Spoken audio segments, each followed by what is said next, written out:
이 큐티는 우리가 기도와 말씀 묵상을 위해서 조용한 시간, 조용한 장소, 아침 일찍 일어나서 일하기 전, 마음이 고요할 때 뭔가 이렇게 다른 생각이 들어오기 전에 항상 같은 장소에서 말씀을 묵상하는 게 좋습니다. 이 말씀 묵상은 하다 보면 내게 조용한 혁명으로 다가옵니다. 그날에 주어진 본문을 읽기 전에 먼저 찬양을 한 곡 하고 그리고 마음이 평안해지고 조용해지면 간단히 묵상을 해서 기도합니다. 기도할 때 영적인 통찰력과 분별력을 주십시오라고 기도하십시오. 그리고 나서 그날의 본문을 천천히 읽기 시작합니다. 근데 이 찬양과 기도가 없이 빨리 큐티하고 마치려고자 하면 이상하게 성령의 역사가 좀 덜 되더라고요. 좀 미련해 보이도 시간 걸려도. 그래서 큐티는 quiet 타임인데 퀴크 타임이 아니다 라는 것을 아시기를 바랍니다. 첫 번째 읽기는 천천히 본문을 한 번 또는 두 번을 읽습니다. 하나님께서 나에게만 주신 말씀이라고 생각하면서 읽으셔야 됩니다. 마치 연인으로부터 온 편지처럼 생각하며 읽으면 더욱 좋겠죠. 내 마음을 만지는 말씀이 있거나 깨달아지는 말씀이나 또 이해가 어려운 말씀에 좀 밑줄을 이렇게 그어 놓으십시오. 이해를 돕기 위해서 그 다음 페이지에 해설이 있습니다. 여러분 그 다음 페이지에 해설이 있는데 그 해설을 좀 읽으면 조금 몰랐던 것이 이렇게 알아지기도 합니다. 그래서 마음에 들어오는 말씀, 깨달아지는 말씀은 오늘 나에게 주는 말씀의 씨앗으로 받으시면 되고요. 이 말씀을 갖고 묵상에 들어갑니다. 자, 읽기가 끝나고 두 번째 묵상입니다. 성령에 의한 묵상이 있고 자신의 생각과 인격에 의한 묵상이 있습니다. 즉 성령 큐티가 있고 인격 큐티로 나눌 수가 있습니다. 말씀 묵상을 통해서 하나님을 만날 수 있었으면 좋겠어요. 말씀을 묵상하는 가운데 어떨 때는 본문에 보면 한 단어, 어떨 때 한 단어, 한 절, 한 단락, 그날 본문 전체 또는 역사적인 사건으로 계속되면 며칠 분을 한꺼번에 묶어서 할 수도 있습니다. 묵상할 때는 내가 순종치 못한 것이 생각날 때가 있습니다. 나의 잘못을 지적을 당할 때가 있습니다. 말씀 앞에서 격려를 받을 때가 있고 위로를 받을 때도 있습니다. 나의 갈 길을 인도받을 때도 있습니다. 아주 오래전에 지은 죄 허물들이 완전히 잊어버린 것이 내 생각을 떠올리게 할 때도 있습니다.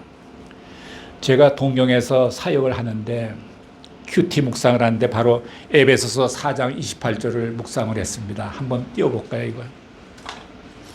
예, 한번 읽어볼까요? 시작. 도적질하는 자는 다시 도적질하지 말고 돌이켜 빈궁한 자에게 구제할 것이 있기 위하여 제 손으로 수고하여 선한 일을 하라.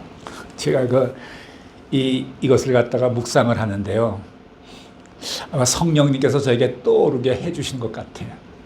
아주 오래전에 지은 죄가 하나 떠오르더라고요. 그것도요, 중학교 한 2학년 때 죄 같아요. 그러니까 한 40몇 년이 지났는데 그 죄가 생각이 나요. 그 죄인 즉슨, 그때 제가 그 나이 때는 그 미국 배우 제임스 딘이라는 아주 유명한 배우가 있었습니다. 그 사람이 영화를 3편 나왔는데 이유 없는 반항이라는 영화가 있는데 그게 청소년 영화였어요. 그래서 이제 친구하고 저하고 그 영화를 이제 보러 가자고. 그때 사실 극장도 잘 못 가게 하는 때인데, 남영동, 서울의 그 남영동에 성남극장이라고 있었어요. 그 성남극장에서 그 영화를 해서 갔습니다, 둘이. 근데 그 친구는 돈이 있고 저는 돈이 없었어요. 티켓 살 수가 없었어요. 그래서 제가 그 친구한테 제안을 했습니다. 야, 그 뭐 티켓 2장 살 거 뭐 있냐? 네 거만 사갖고 들어가렴. 그리고 들어가면 아마 비상구 문이 있을 거야. 그걸 살짝 열어놓으면 내가 바깥에 이 문을 갖다가 뛰어넘어갖고 내가 비상구를 찾아 들어갈 테니까 우리 그렇게 하자고. 그러니까 그 친구가 좀 재미있다는지 그러자는 거예요. 그 친구는 돈이 있어서 들어갔어요. 표를 사고. 중학교 2학년이니까 뭐 난리지 않습니까? 또 뭐 지금 건물같이 완벽하지 않죠. 지금도 70년 전인데. 그래서 그 나무 판자위로 된 그 문이 있고 그 뛰어들어가면 마당이 있더라고요. 그 다음에 이제 교회 극장 건물이 있어서 비상구를 찾아 들어가면 되게끔 돼 있더라고요. 그래서 문을 훌쩍 넘었죠. 넘어더니 그 친구가 저기 얼굴이 보여. 그래서 그냥 그 들어가서 제가 그 표도 안 사고 들어가서 영화를 재밌게 보고 아무 죄의식이 없어요. 죄의식도 없어요. 아, 오늘 뭐 참 즐거웠다 이것밖에 없어요. 그러고 왔어요. 아, 근데 그게 딱 생각이 나잖아. 이거 묵상하는데 옛날 그 40몇 년 전에 내가 그 담을 뛰어넘어서 돈 안 내고 본 그 영화, 그게 딱 생각이 나는 거야. 여러분 40몇 년 전거 생각납니까? 이게 뭐 성령께서 나에게 생각나게 해준 거예요. 그렇게 우리가 말씀을 묵상할 때 이 옛날에 지은 죄가 떠올리게도 해주신다는 겁니다. 예, 묵상할 때 말이죠. 묵상하면 우리가 하나님의 섭리, 하나님의 뜻을 깨닫게 될 때가 있고 하나님의 은혜가 넘쳐서 눈물을 흘릴 때가 있습니다. 그리고 하나님의 약속이 깨달아지고 또 약속을 주실 때도 있고요. 사람을 구별하는 계기가 되는 경우도 있고 아이디어가 떠오를 때도 있고 묵상을 통해서 마음에 평안이 찾아올 때가 있습니다. 그래서 읽기와 묵상을 했습니다. 세 번째는 이제 적용과 실천입니다. 말씀드렸다시피 적용과 실천은 반드시 필요합니다. 적용이 없으면 성경 지식만 늘어가서 영적 비만화가 됩니다. 영적으로 교만해지고 또 사람들을 쉽게 판단합니다. 또 적용은 타인에게 적용하는 것이 아니고 자기에게 적용해야 됩니다. 어떤 분은 그래요. 설교 드리면서 오늘 이 설교 우리 남편이 들어야 되는데 남편한테 적용하는 게 아니라 자기한테 적용을 해야 된다는 거예요. 반드시 말이죠. 자, 그래서 이제 그 적용을 해야 되는데 적용에는 원칙이 3P의 원칙이 있어요. 개인적인 걸 적용해야 돼. 퍼스널. 그 다음에 아주 실질적이고 구체적으로 적용을 해야 돼. 프랙티컬. 그 다음에 가능한 거를 적용해야 돼. 파시블. 그래서 3P의 원칙이라고 그래요. 그래서 제가 조금 전에 그 성당극장을 뛰어넘어서 그냥 그런 죄를 지은 것이 생각났다 그러지 않습니까? 자, 근데 이걸 어떻게 적용과 실천할 것이냐는 문제가 남았잖아요. 그래서 제가 하나님께 회개를 기도를 했습니다. 그러니까 하나님께 회개 기도해서 하나님께서 기도를 받으신 것 같아. 그렇지만 마음은 편치 않아. 돈을 못 냈으니까. 인간적 관계 문제가 남아있는 거예요. 그래서 제가 그러고 나서 이제 다음에 서울에 가면 내가 그 극장가 얼마인지 모르겠지만 그걸 지불해야 되겠다 이런 생각을 갖고 그로부터 한 6개월쯤 지나서 이제 서울 본부에서 무슨 모임이 있어서 그때 이제 가게 됐습니다. 겨울인데 그때 제가 이걸 봉투에다가 10만 원을 딱 넣었어요. 그리고 이제 서울을 갔습니다. 저는 뭐 교회 저 본부의 회의 같은 거 조금 관심이 좀 없어요. 지금 이거 가서 돈 벌어야 돼. 그래서 제가 이제 버스를 타고 남영동을 향해서 갑니다. 아주 자신만만하게 갑니다. 근데요, 이게 점점 정거장에 갇혀올수록 말입니다. 이 마음이 무거워지는 거예요. 어떡하지? 그래서 정거장이 남영동 정거장에 딱 내려서 이제 저쪽에 조금만 가면 성남극장이 있는데 발이 안 떨어지더라고요. 근데 동경에서 여기까지 자신 있게 왔는데 그건 발이 안 떨어져. 그래도 어떡합니까? 한 발 한 발 뛰면서 이제 가는데 땅을 보고 가더라고요. 사람이 죄를 지면 땅 보게 돼 있어요. 죄가 없으면 하늘도 보는데 땅 보고 걸어가는 거예요. 이제 딱 이제 성남극장 앞에 왔습니다. 이제 고개 들고 들어가야 되는데 이거 내가 들어가는 입구에 표본한 사람한테 내가 뭘 어떻게 설명해야지 이 사람이 알겠지? 아니야, 이건 좀 영업부장증을 불러서 아마 얘기해야 될 것 같아. 아니야, 이게 40몇 년 만인데 사장을 좀 가능하면 면담을 해서 내가 좀 무릎 꿇고 죄송하다 그러고 10만 원을 내가 드려야 되겠다. 그러면서 걸어간 거예요. 근데 걸어갈 때 이런 생각이 또 나요. 이거 만약에 이것이 사건이 돼서 신문에 나면 어떡하지? 이거 뭐 그러면 동명교회 장제의 목사가 말이지 뭐 이런 사람이었네. 이게 다 알게 되면 어떡하지? 이 걱정이 또 돼. 별의별 생각이 다 들어요. 여러분, 죄를 지면 별 생각이 다 듭니다. 그래서 이제 들어가려고 딱 돌아서는데 보니까 공사 중. 마음이 안심이 들어요. 공사 중이에요. 그래서 내가 그 앞에 뭐 니아까를 끌고 간 사람이 있었어요. 그래서 물어봤어요. 이게 왜 언제부터 공사냐고. 한 6개월 됐는데 극장에서 사무실로 변하는 빌딩을 지금 개조하고 있다 이거예요. 그래서 한편 마음이 편하면서 내가 이거 큐티하는 것이 6개월 전인데 그때 금방 왔으면 돈 물었는데 이런 생각이 들더라고요. 그래서 10만 원 물지 못하고 그냥 동용으로 돌아왔지 뭡니까. 그러니까 마음이 무거운 거예요. 해결을 못한 거예요. 그래서 여기 또 생명의 삶이라고 있어요. 일본에 말이죠. 이노치노 고도바샤라고. 거기서 무슨 그 패션 오브 크라이스트라는 영화 시사회를 하는데 제가 초대를 받아서 갔습니다. 그 예수님 영화죠. 갔는데 이제 영화 그 시사회가 끝나고 또 오차까이 차 마시는 게 있더라고요. 같이 교제하면서. 근데 어떤 여자분이 나한테 와서 그러는 거예요. 자기가 이제 영화를 제작을 하는데 후케몽이라는 크리스찬 영화를 제작하는데 헌금을 하래요, 나보고. 그래서 내가 야, 여기다 입장료 주면 되겠구나. 그래서 제가 망행을 딱 줬습니다. 그 자리에서 말이죠. 아유, 난 이제 끝났어. 그리고 집에 왔어요. 집에 왔는데 그래도 이게 편안치가 않아. 줬는데.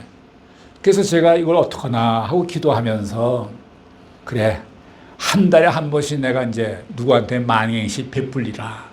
그래서 우리 유학생 가난하잖아요. 유학생한테 어떨 때 망행 줄 때도 있고 뭐 사 먹으라고 줄 때. 이렇게 이제 매달마다 1년을 넘게 매달마다 했습니다. 1년 좀 지나니까요. 마음이 평안해지더라고요. 이제 내가 극장값 지불한 것 같아. 돈 얼마나 많이 들었어요. 그래서 이제 제가 하나님께 용서를 구했고 실질적으로 이렇게 다 계산을 해줬고 그래서 내가 자유함을 얻었어요. 자유함을 얻었어요. 그러니까 이게 큐티하면 굉장히 힘들다고요. 어떨 때 적용하려니까.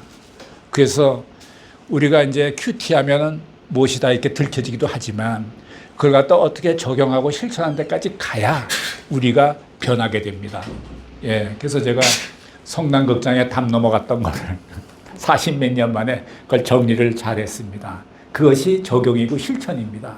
예, 좀 큰 실천이었지만 그래서 이 적용은 3P의 원칙에 따라서 개인적으로 해야 되고 실제적이고 구체적으로 해야 되고 가능한 것을 해야 된다. 이런 3P 원칙을 아시기를 바랍니다. 우리는 보통 이웃을 사랑하자고 배웠습니다. 마음만으로 이웃을 불쌍히 여기거나 사랑할지는 모릅니다. 그런데 그런 마음가짐이 내 손과 발로 연결될 때 실천이 되는 것입니다. 어떨 땐 제가 이렇게 산불 하다 보면 저녁 때 보면 노숙자가 있어요. 그 노숙자가 또 자전거는 있더라고요. 자전거 뭐 짐이 많아요, 거기. 거기서 앉아서 졸기도 하고 뭐 잠깐 짐 놔두고 어디 간지 없어. 그래서 내가 이제 2,000엔을 봉투에 넣어갖고 그 사람한테 직접 주기는 나도 좀 부끄러워서 그 사람이 없을 때 그 자전거 위에 짐에다 탁 놔뒀어요. 그리고 전 사라졌죠, 이제. 그렇게 제가 한 2-3번을 했어요. 그 다음에 내가 지나갈 때마다 그 사람이 쳐다보더라고, 이렇게. 이 사람 좀 수상한데, 뭐 그런 인상 같아. 난 모른 척하고 댕기죠, 이제. 손과 발로 이렇게 연결돼 갈 때 이게 적용과 실천이 되는 거예요. 그러니까 해보세요, 한번. 예. 그리고 이제 이 읽기와 묵상과 3번째 적용과 실천에서 4번째는 나눔입니다. 나눔. 이 몇 분이 모여 나눌 때 이것을 나눔방이라고 하죠. 리더가 한 분 계시고 리더의 역할은 모두가 자유롭게 나눌 수 있도록 분위기를 만드는 겁니다. 근데 이 리더가 나눌 때는 처음에 찬양 한 곡 하고 누가 기도하고 리더가 좀 주어진 본문을 한 5분 정도 요약해 설명하고 그리고 뭐 시계 방향으로 돌아가면서 나누든지 그렇게 하면 되는 거죠. 근데 리더는 사회자라는 생각을 가져야 돼요. 사회자가 말 많이 하면 사회자 자격 없습니다. 제가 이렇게 텔레비 보면 말입니다. 좌담회 할 때 사회자가 말 많이 할 때가 있어요. 그래서 내가 속으로 야, 저 사회자 말 많네. 잘리더라고요. 금방 잘리더라고요. 사회자가 말 많이 하면 안 돼요. 말을 하게끔 도와주는 역할만 하고 가만히 있어야 돼요. 돌아가면서. 그러니까 우리 큐티 나눔방 할 때도 리더 되시는 분은 그렇게 하셔야 돼요. 예. 한 분이 너무 많이 오래 얘기하면 안 되니까 처음에 한 7-8분 이상은 하지 말자고 미리 약속을 해놓고 또 나눈 시간은 한 60분에서 많아야 90분 사이. 그리고 나눔 방의 한조는 5명에서 10명. 10명이 넘으면 또 2반으로 나누면 좋겠죠. 그래서 그날 주어진 본문으로 나누는 것이 좋아요. 이 나눔 방은 일주일에 한 번 정도 하는 게 좋고 또 나누다 보면 어떤 분은 또 나누고 싶지 않은 분이 계세요. 준비도 안 됐고. 그러면 난 오늘 패스입니다. 패스 제도가 자유화돼야 돼요. 난 패스입니다. 근데 영원히 패스하면 안 돼.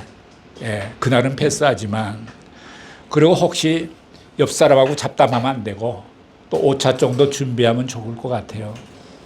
이 나눔 방의 성공은 각자 자신의 연약함, 자기가 실수한 거, 실패한 거, 마음의 상처 등을 내놓고 나눌 수 있는 분위기가 됐다면 그 나눔 방은 성공한 나눔 방이에요. 그리고 거기서 이런 들은 것들을 자기의 기도 제목으로 가져야지 밖에서 소문을 내면 절대 안 돼요. 이거 확실히 지켜야 돼요. 예. 그렇습니다. 오늘 여기까지 하려고 합니다. 그 다음에 이제 5번째 변화가 있고 6번째 습관이 있고요. 계속되는데, 오늘 제가 여러분들한테 이렇게 보여준 거는 우리가 생명의 삶 이걸로 큐티할 건데 거기에는 본문이 있고 뒤에 해설이 있고 에세이가 있고 하기 때문에 여러분 도움이 될 겁니다. 오늘의 큐티 세미나는 이만하겠습니다. 감사합니다. 우리 서로 박수로 정리하겠습니다. 네, 고맙습니다.